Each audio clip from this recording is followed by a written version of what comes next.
પાદર મહેસાણામાં બહુચરમાં વિશે અભદ્ર વાણી વિલાસ કરનારની પોલીસે ધરપકડ કરી। સોશિયલ મીડિયામાં પોસ્ટ મૂકી ધાર્મિક ભાવનાર સામે પોલીસ મથકમાં ફરિયાદ નોંધાઈ હતી। જે મામલે પોલીસે પોસ્ટ મૂકનાર મનસુખ રાઠોડ વિરુદ્ધ કાર્યવાહી હાથ ધરાઈ છે। પોતાની યુટ્યુબ ચેનલ પર વાણી વિલાસ કરતા માઈ ભક્તોમાં રોષ જોવા મળ્યો। ફરિયાદ નોંધાતા પોલીસે 24 કલાકની અંદર આરોપીની ધરપકડ કરી જેલ હવાલે કરી દીધો।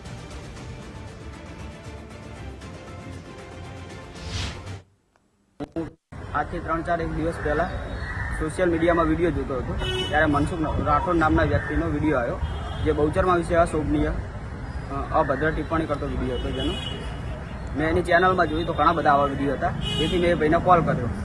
કોલ કરીને મેં એને સમજાવવાનો પ્રયત્ન કર્યો, પણ એને વધુ અશોભનીય શબ્દો વાપર્યા બહુચરમાં વિશે અને અન્ય માતાજી વિશે, જેથી મારી લાગણી દુભાઈ, મારા સમાજની લાગણી દુભાઈ।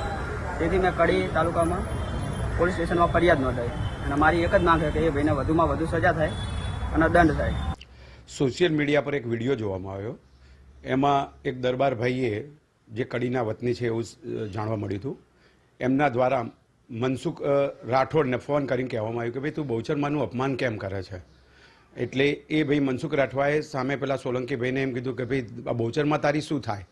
એટલે કે માં થાય। માં થાય તો કે કેવી રીતની માં થાય? આમ કહીને અસભ્યનીય શબ્દોથી એને માતાજીનું અપમાન કર્યું અને જે ભાઈએ એને રજૂઆત કરી કે તું માનું અપમાન ના કર, એને પણ બીભત્સ શબ્દો સાથે એને ઉતારી પાડ્યો।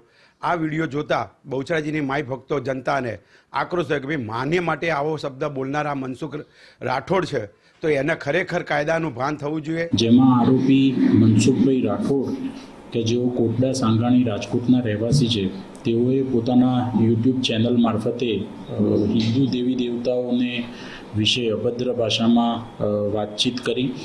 પોલીસે અત્યારે આરોપીને અટક કરેલી છે, વિધિસરની ધરપકડ કરી આગળની કાર્યવાહી કરવામાં આવશે। આગળ ઇન્વેસ્ટિગેશન પણ હાથ ધરવામાં આવશે। આ આરોપી છે એના વિરુદ્ધ અગાઉ પણ કુલ 6 ગુના દાખલ થયેલા છે, જેમાંથી અમુક ગુના છે પ્રોહિબિશનના છે, રાયોટિંગના છે અને મારામારીના ગુના છે।